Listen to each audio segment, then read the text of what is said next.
So, ito unang beses ko magsasalita. Gusto ko pasalamatan si RJ. Si RJ yung yung tindahan ng gitara. Kasi dahil dito, nakabili ako ng dalawang gitara. 50%. Bali, ito, 999. Tapos, 500 na lang. So, may 1,000 ako dalawa yung nabili ko. Nabilang ko pa yung kapatid ko. Ang saya-saya. So, yun yung ginagamit ko ngayon. So, ayan. Kulay niya black siya. Tapos, meron siyang parang kahoy sa likod.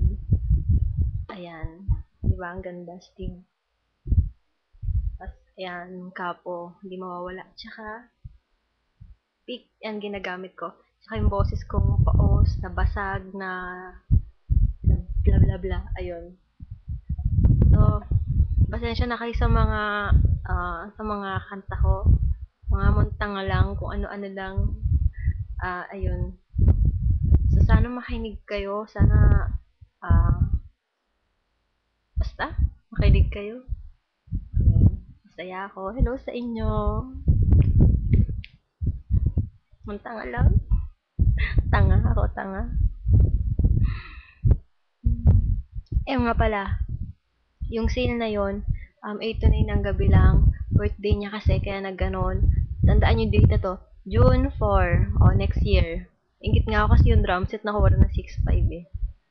So, ako ito lang. Kinabahan nga ako, baka walang matira. Buti meron pa sa loob.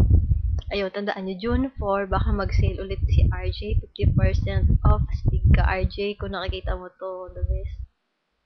Ayun, bye!